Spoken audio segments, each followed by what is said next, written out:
Itu orang-orang yang mempunyai tabungan banyak. Ini variasinya tuh bermacam-macam, mulai dari perlu banget kalian tahu juga, kalian harus masih Speak with clarity,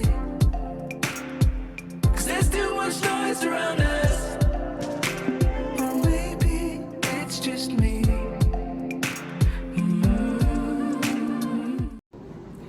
Hai guys, selamat datang kembali di YouTube channel aku, Ayu Merta di sini, dan halo dari Bali, Indonesia. Apa kabar kalian semua? Aku harap kalian semua dalam keadaan baik-baik saja. Oke, nah di vlog kali ini yang ingin aku bahas adalah berkaitan dengan vlog informasi yang sebelumnya aku sudah upload, yang judulnya itu tips merantau ke Bali. Nah, di situ juga komennya positif banget, aku suka banget. Nah, kali ini aku bakalan ngebahas mengenai harga kos-kosan di Pulau Dewata, Bali. Nah, bagi kalian yang belum melihat video aku itu, kalian bisa cek linknya, akan aku taruh di description box. Kalian bisa nonton video itu setelah kalian nonton video ini. Jadi, video ini akan berkaitan juga dengan video yang sebelumnya. Tapi sebelum aku lanjut, aku minta tolong banget kepada kalian untuk please subscribe aku.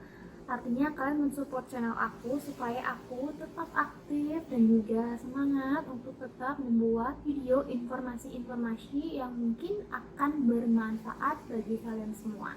Jangan lupa juga di like video-video aku dan tulis komen kalian di bawah apabila kalian ingin menyampaikan sesuatu. Penting, nyalakan loncengnya, jadi setiap kali aku upload video baru, kalian akan tidak ketinggalan. Intinya kalian akan tahu dan kalian bisa nonton kayak gitu ya. Oke. Dan juga bagi kalian yang udah subscribe di YouTube channel aku ingin mengucapkan banyak terima kasih karena kalian udah mendukung aku dari awal banget aku memulai YouTube channel ini, dan komen-komen positifnya aku sangat suka. I really appreciate it. Dan langsung aja ke topik kali ini, yaitu informasi mengenai harga kos-kosan di Pulau Dewata, Bali. Oke, langsung aja. Dan seperti biasa, aku udah punya contekan ya di laptop aku. Jadi aku tulis dulu apa yang ingin aku sampaikan ke kalian biar nggak salah. Oke, pertama-tama, nah harga kosan ini range-nya atau price range-nya, kisaran harganya itu dari 400 ribuan sampai berjuta-juta. Ini tergantung banget dari dimana lokasi kos-kosan, apa aja fasilitasnya, dan juga ukuran kos-kosan tersebut. Jadi ini variasinya itu bermacam-macam, mulai dari 400 ribuan. Nah, kalian masih bisa kok menemukan kosan yang murah-murah seperti itu, tapi ya tergantung lagi kalau kalian mau fasilitasnya apa, ukurannya seberapa, kayak gitu kan. Nah, biasanya di daerah Denpasar, misalnya daerah Teguh Umar, daerah Imam Bonjol, terus daerah Mahendra Data, kemudian di wilayah dimana nama areanya itu namanya dari Jalan Pulau gitu ya, misalnya Jalan Pulau KW, Jalan Pulau Moyo, Jalan Pulau Lombok, itu tuh masih ada option kos-kosan yang bisa dibilang terjangkau. Tapi yang perlu kalian ingat, kebanyakan kos-kosan di Bali itu masih kosongan. Sebagian besar kos-kosan yang harganya di bawah 650.000 itu masih kosongan. Yang artinya kalian masih harus membeli isinya, setidaknya kasur dan lemari. Karena kalau tanpa kasur kalian mau tidur di mana gitu, dan juga pakaian kalian mau gimana. Dan juga banyak juga harga kosan yang seperti ini itu kamar mandinya di luar. Dalam arti ini kalian masih sharing sama penghuni lain. Bahkan ada juga yang nggak ada dapurnya. Jadi intinya kalian nggak akan bisa masak dan kalian akan makan di luar, mungkin yang jatuhnya lebih mahal. Nah, harga kosan yang aku tahu itu yang di bawah 1.200.000 kebanyakan itu masih kosongan. Bahkan teman aku sendiri kosannya itu dengan harga 1,7 juta itu kosongan, hanya isinya itu AC kalau nggak salah, dan kalian masih harus beli isi kosan itu per bulan. Aku tadi mention harga kosan itu ada yang dari 400.000. Jadi menurut aku mungkin masih ada option, cuman mungkin kurang nyaman ya kalau menurut aku. Jadi kamar yang terlalu kecil dan lokasinya kurang strategis, dan juga fasilitasnya mungkin sama sekali nggak ada, misalnya nggak ada sama sekali AC-nya, bahkan nggak ada dapur atau tempat masaknya gitu, atau kamar mandinya di luar. Kalau kamar mandi di luar misalnya satu kamar mandi atau dua kamar mandi, terus kamar kamar kosannya lebih dari 10, kan kurang nyaman ya, maksudnya kita share semua fasilitasnya bersama. Menurut aku pribadi itu kurang nyaman. Jadi standarnya itu yang bagus, kosan itu di harga di atas 750.000 walaupun kosongan, tapi setidaknya kalian akan punya kamar mandi sendiri, kemudian tempat masak gitu, itu istilahnya meja masak gitulah. Jadi kalian masih bisa beli kompor, bisa masak kayak gitu. Tapi untuk pemula tinggal di Bali tergantung juga kalau kalian penghasilannya berapa, gajinya berapa di Bali, ya itu menjadi patokan juga kalian mau bisanya tinggal atau mampunya bayar di kosan harga berapa kayak gitu.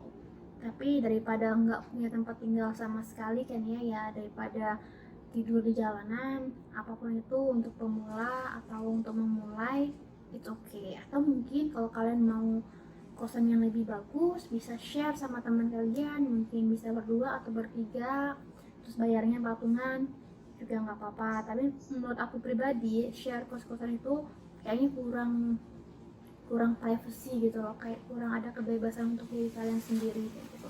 Itu menurut aku. Tapi banyak banget orang-orang di luar sana yang aku tahu yang kosannya sharing dan mereka happy. Bahkan setahu aku orang-orang yang tinggal di kosan yang kecil, murah, terus lumayan jauh dari pusat perkotaan itu orang-orang yang mempunyai tabungan banyak. Tahu kenapa? Karena mereka pinter, mereka tuh nggak gengsi, mereka pinter banget mengelola keuangan mereka. Jadi misalnya kalau penghasilan mereka 3 juta, terus bayar kosnya 500.000 per bulan, misalnya biaya makan 1,5 juta sebulan, nah at least kamu udah bisa shave 1 juta ya sebulan, itu bagus banget loh menurut aku ya. Tapi aku pribadi orangnya risih gitu ya kalau harus kelamaan tinggal bareng sama orang, apalagi kalau tempatnya kecil kayak gitu, aku pribadi. Jadi selama ini aku pernah share tempat tinggal sama temen aku, tapi nggak lama, dan itu pun kosannya tuh luas, nggak yang sempit-sempit banget gitu, jadi privasinya tuh ada dan juga tenang dan nyaman gitu. Dan aku tinggalnya sama teman deket banget, jadi udah kayak saudara gitu, jadinya it's okay. So bagi kalian yang mau pindah ke Bali, pastikan dulu kalian mau kerja apa di Bali, terus bisanya atau sanggupnya bayar kos yang seperti apa. Jadi harga kosan itu dari 400 ribuan, tapi tergantung juga dengan fasilitasnya kayak gitu. Ini berkaitan banget sama pekerjaan kalian dan juga penghasilan kalian ya di Bali. Jangan sampai nanti kalian gengsinya gede, maunya tinggal di tempat yang bagus, tempat yang mewah, tapi ujung-ujungnya uang hasil kerja keras kalian hanya untuk bisa membayar kos-kosan, uang makan, kan kasihan gitu, nggak dapat nabung gitu. Jadi menurut aku kalau kalian merantau ke Bali, oke lah, bulan pertama, bulan kedua, bulan ketiga mungkin kalian masih harus nyicil beli barang-barang isi kos kayak gitu. Tapi setelah itu setidaknya kalian sisihkan beberapa uang kalian itu untuk ditabung untuk masa depan kayak gitu.